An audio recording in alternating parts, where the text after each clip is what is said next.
सम्राट सरसरापती बाळासाहेब ठाकरे यांचा, धर्मवीर आनंदीगे साहेबांचा, एकनाथ शिंदे साहेब तुम आगे बढ़ो, शिंदे साहेब तुम आगे बढ़ो।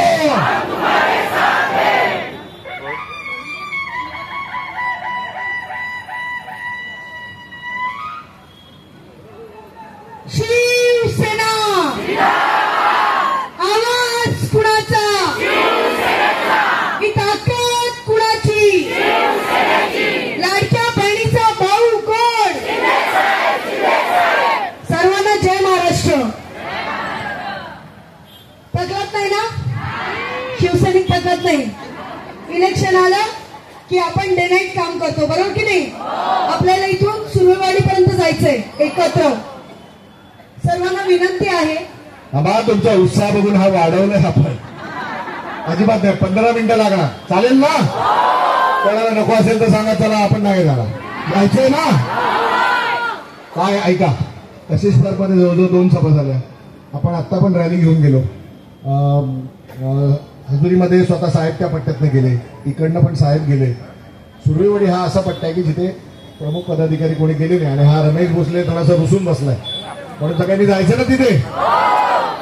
सॉरी मॅडम, तुम्हाला सर्वांचा रघुनाथ नगर शाखेमध्ये हार्दिक स्वागत। रघुनाथ नगर शाखा ही आपल्या प्रभागातली अत्यंत जुनी शाखा आहे, आणि या ठिकाणी आजपर्यंत शिवसेनेचा भगवा झेंडा हा या सर्व शिवसैनिकांनी डौलाने फडकवत ठेवला, आणि त्याकरिता या सर्व शाखेमध्ये कोणतीही सभा असू दे, कोणतेही इलेक्शन असू दे, इथे छोटी मोठी चौकसभा होतेच, होते की नाही?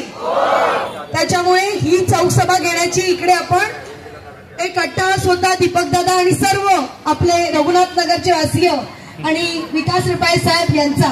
त्याच्यामुळे आपण एक छोटीशी इकडे चौकसभा इथे घेतलेली आहे, आणि त्याबरोबर आपली प्रभागात रॅली झालेली आहे, बरोबर। हा सर्व सदस्य, मला असं वाटतं आज पहिल्यांदा कोणी आलेलं नाहीये। ही सगळी जण वेगवेगळ्या विभागात आजपर्यंत जिथपासून आपण प्रचार रॅलीचा नारळ फोडला त्या दिवसापासून आतापर्यंत प्रत्येक जण प्रचार करतंय की नाही?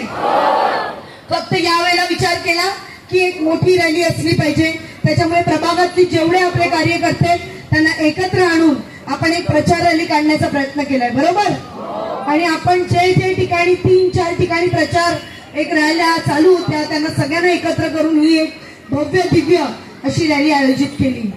मला असं वाटतं शिंदे साहेब आहेत, शिंदे साहेब मुख्यमंत्री म्हणून त्या दिवसापासून विराजमान झाले, त्या दिवसापासून महाराष्ट्राचं भाग्य बदललं। महाराष्ट्राचे भाग्य विधाते म्हणून कायमस्वरूपी त्यांनी स्वतःचं नाव सुवर्णाक्षरात कोरलंय। त्याचं कारण असं की प्रत्येक स्तरातला माणूस, मग तो वयोवृद्ध असू दे की लहान मुलं असू दे, मुलगी असू दे, महिला असू दे, या सर्व स्तरातील लोकांकरिता, महाराष्ट्राकरिता यांनी जे काही दिले ते मला असं वाटतं महाराष्ट्र कधीच विसरू शकत नाही। आणि ह्याच गोष्टीमुळे पुन्हा एकदा महाराष्ट्राचं हे जे भाग्य आहे ते एक उच्च दिशेला जावं, याकरिता तुम्ही आम्ही सर्व हे मैदानात उतरलोय। शिंदे साहेब हे महाराष्ट्राचे मुख्यमंत्री असल्यामुळे आणि आपल्या शिवसेनेचे मुख्य नेते असल्यामुळे त्यांना संपूर्ण राज्यभर जो काही प्रचार प्रसार करायला लागत आहे, कारण आपण ठरवलं की कोपरी पाचपगडीचे सर्व शिवसैनिक, सर्व माता भगिनी, सर्व लाडक्या बहिणी रस्त्यावर उतरणार आहोत, आणि ही निवडणूक आपण मुख्यमंत्री, आपण उमेदवार, आपण शिंदे साहेब असल्यासारखा प्रचार करणार आहोत। म्हणून करतोय की नाही? कसं वाटतंय प्रचार करून? प्रत्येक ठिकाणी काय रिस्पॉन्स आहे?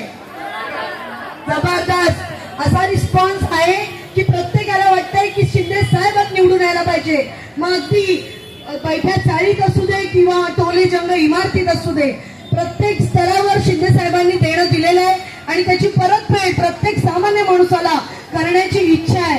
आणि त्याकरिता परतफेड करण्याकरता आपण येत्या 20 तारखेला शिंदे साहेबांना प्रचंड बहुमताने विजयी करून शिंदे साहेबांचं एकदम जास्त मताधिक्य वाढवणं हे आपलं तुम्हा सर्वांचं आद्य कर्तव्य आहे, बरोबर की नाही? त्या व्यक्तीने आपल्यासाठी दिवस रात्र एक करून आपल्याला या सर्व योजनेचं लाभार्थी बनवण्याचा प्रयत्न केलाय।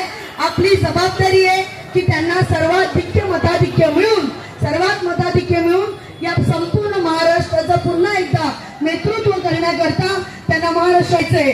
आणि त्याकरता मला असं वाटतं सर्वांनी 20 तारखेला मतदान दिवस पूर्ण संपेपर्यंत तुमच्या संपूर्ण परिसरातील प्रत्येक मतदाराचं मतदान होईपर्यंत स्वस्थ न बसता दिवस रात्र मेहनत करून प्रत्येक वयोवृद्ध जे कोणी आहेत मतदार त्यांना सर्वतोपरी मतदान केंद्रापर्यंत घेऊन जायचंय. आणि धनुष्यबाणाचा महाविजय हा 23 तारखेला घोषित होणार.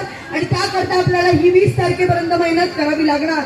आणि त्याकरता तुम्ही जी काही साथ दिली आतापर्यंत ती साथ आपण कधीच विसरू शकत नाही. परंतु आपण एक कुटुंब म्हणून वावरतो, कारण शिंदे साहेबांनी कायमस्वरूपी आपल्याला कुटुंब म्हणून ठेवलेलं आहे. आणि आपल्या कुटुंबातील सदस्याकरता आपल्याला 20 तारखेपर्यंत दिवस द्यायचाय आणि त्यांच्यासाठी दिवस रात्र प्रयत्न करायचंय. चला तर मग पुन्हा एकदा आपण घोषणा करूया, शिंदे साहेब आगे बढो, एकनाथजी शिंदे साहेब आगे बढो, लाडक्या बहिणीचा भाऊ कोण, या आवाजात जी काही आत्मीयता आहे ती अत्यंत वाखाणण्याजोगी आहे. मला असं वाटतं हे 2 गोष्ट बोलून मी माझे शब्द संपवते. जय हिंद, जय महाराष्ट्र, जय भीम. मला वाटतं नम्रता मॅडम सगळंच बोलल्या. आता मी कशी स्पर्धमध्ये पण बोललो, त्यामुळे आता काय. पण मला एक सांगा, आपण थोडं एकमेकाशी बोलूया. कादंबरी घरात लग्न असतं तर काय करतो आपण? सगळ्यात पहिले आपण आपल्या कुटुंबातल्या नातेवाईकांची पत्रिका कोणाला द्यायची, कोणाला करायचं याची सगळ्याची यादी बनवतो. मावशी पाणी थांबा, ओ मावशी थांब रे, थांब किरण. आपण यादी बनवतो. आता आपल्या घरात देखील लग्न आहे, आपल्या घरात देखील लग्न आहे. आपल्याला देखील जे बाहेर गेले, कुठून बाजूच्या चाळीत गेले, कुठे कळव्यात गेले, मुंबऱ्यात गेले, नाशिकला गेले, पुण्याला गेले, सगळ्यांची यादी बनवायची आहे. सगळ्यांचे नंबर लिहून काढायचे, त्यांच्याशी बसून बोलायचंय की आपल्या घरातला प्रसंग आहे, आपल्या घरातलं शुभ कार्य आहे, आपल्या घरातला कुटुंब प्रमुखाचं इलेक्शन आहे, आपल्या भावाचं इलेक्शन आहे, नव्हे तर आपल्या सगळ्यांवर प्रेम करणाऱ्या एकनाथ शिंदे साहेबांचं इलेक्शन आहे. म्हणून एक पण माणूस सुटला नाही पाहिजे. तो म्हणाला, बघा मी तर तुम्हाला एक सांगतो, अगदी जबाबदारीने सांगतो. माझा एक, आज काय शनिवार आहे ना, माझा एक मित्र आज रात्री दुबईवरनं बसतोय. अतिशय महागडं तिकीट त्याने घेतलंय. लास्ट मिनिटला उद्या सकाळी इथे येणार, 2 दिवस थांबणार, वोटिंग करणार, त्याच रात्री परत जाणार. एक मत देखील महत्वाचं आहे. त्यामुळे माझी तुम्हाला सगळ्यांना विनंती आहे, मागचे आजचा 11वा 12वा दिवस आहे, आपण सगळेच वेगवेगळ्या विभागामध्ये प्रचार करतोय. एकही चेहरा असा नाहीये की जो पैसे देऊन आपण इथे आणलाय. एकही चेहरा असा नाहीये की ज्याला आपण आज पहिल्यांदा बघतोय. ही सगळी लोक दैनंदिन शिंदे साहेबांसाठी मनापासून काम करतायत. ही लोक मनापासून शिवसेनेसाठी काम करतायत. ही मनापासून पक्षासाठी काम करतायत. कारण एकनाथ शिंदे साहेब हे आपल्या अडीअडचणीमध्ये, आपल्या सुखदुःखामध्ये, आपल्या प्रत्येक गोष्टीमध्ये समरस होऊन आपले म्हणून वागलेत की नाही? मग आता मी जसं म्हणालो, भाषण काय, भाषण तर करतच राहणार आपण. पण माझी सांगतो तुम्हाला मी जबाबदारी आहे. आपल्या याद्या नाही तर तो करतोय, तो गटप्रमुख आहे, त्याला जबाबदारी दिली आहे, मी काय करू? मग ते पुरुषांची जबाबदारी आहे, मी काय करू? असं चालणार नाही. 2दा करा, 4दा करा, 5 वेळा करा. ज्याच्याशी पटत नाही त्याच्याकडे पण जा. त्याला म्हणा, बाबा रे एवढ्या वेळेला शिंदे साहेबांना मतदान कर, पुढच्या वेळेला येईल की नाही माहित नाही, पण शिंदे साहेबांना आता मतदान कर. एवढी मात्र तुम्ही सगळ्यांनी काळजी घेतली पाहिजे. आणि असं जर केलं तर मतदानाचा टक्का नक्कीच वाढेल. आपण सगळे बघा अतिशोक्ती बोलून, आज मी तुम्हाला एक सांगतो, आज आदरणीय म्हस्के साहेबांबरोबर आणि मीनाक्षीताईंबरोबर मी एक तुल्लू आणि कन्नड समाजाची जी भाषा बोलतात त्यांच्या याच्यात गेलो. मला काहीच कळत नव्हतं ते काय बोलतात. ते थोडं ऍब्झॉर्ब करायचा प्रयत्न करत होतो. पण त्यांनी एक वाक्य म्हटलं की जर ठाण्याचा आणि महाराष्ट्राचा भाग्योदय व्हायचा असेल तर पुन्हा एकनाथ शिंदे साहेबच निवडून आले पाहिजे. मला असं वाटतं मँगलोरवरून आलेली लोक इथे स्थायिक झाली, पण त्यांच्या मनात जर शिंदे साहेबाबद्दल ही भावना आहे तर तुमच्या आमच्यामध्ये कायम वावरणारा शिंदे साहेबाबद्दल तुमच्या आमच्या मनामध्ये किती आत्मीयता असली पाहिजे. मी तुम्हाला खरं सांगतो पुरुषांनो, तुम्ही कमजोर पडला. या महिलांनी खरोखर खऱ्या अर्थाने निवडणूक हातात घेतली आहे. लाडक्या भावासाठी घेतली आहे. त्यांच्या कुटुंब प्रमुखासाठी घेतली आहे.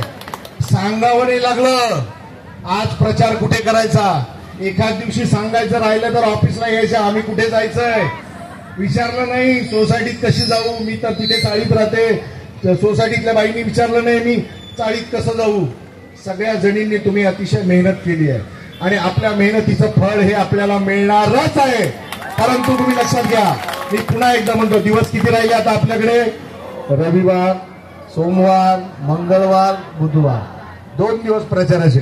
प्रचाराची आचारसंहिता 5 वाजता सोमवारी संपली म्हणजे काय तुम्ही लोकांच्या घरी जाऊ शकत नाही असं नाही. बायका तर कुठे पण जाऊ शकतात. घरात जायचं, चहा पाच बाई, 10 जणींना बोलवायचा, प्रचार करायचा. असं काही विरोधाचा भाग राहू द्या, पण तुम्ही जे करू शकता. म्हणून त्यावेळेला शिंदे साहेब म्हणाले होते, कारण या निवडणुकीची टॅगलाईनच आहे, लाडक्या भावाला विजयी करायचं आहे. त्यामुळे सगळे लोक, तुम्ही महिला अतिशय जोमाने कामाला लागलात, पुरुष पण काम करतायत. आता असं बोललो तर मला अजून 3 दिवस काम करून घ्यायचंय त्यांच्याकडून, काय तर आजच सगळे रुसून बसतील. असं विनोदाचा भाग नाही, पण तुम्ही सगळ्यांनी खूप मेहनत केली आहे. नक्कीच आपल्यातली 50% लोक थांबली आहेत तिथे. कुर्ले मावशी कुठे गेली? कुठे गेली? अर्धी लोक तर आपली थांबली, रस्ता क्रॉस झाला तिथेच क्रॉस झाले वाटतं. चल नाही, काही नाही, आपल्याला ऐका, सुर्यवाडी आपण इथेच थांबणार होतो, पण आपला तो पट्टा देखील होऊन जाईल. एक 15 मिनिटाचा भाग आहे, त्यानंतर आपण सगळे डिस्कस होऊया तिथे. मॅडमनी त्या ठिकाणी अल्पोपहाराची व्यवस्था केलेली आहे. जरा या रघुनाथ नगरच्या परिसराला या सगळ्यांना आपल्याला दाखवायचं आहे आपण शिंदे साहेबांच्या पाठी किती जोमाने आहोत. सगळ्यांनी एकदा परत, एक कोण आहे फोटोग्राफर वरती आहे का कोण? पत्र्यावरून पडला तर जबाबदारी माझी नाही. सगळ्यांनी जरा एकदा जोरदार हात वर करून, एकनाथ शिंदे साहेब आगे बढ़ो, एकनाथ शिंदे साहेब आगे बढ़ो, शिवसेना, शिवसेना. चला आपण परत आता महिला पुढे जाणार आहेत, महिलांच्या मागे पुरुष जाणार आहेत. चला.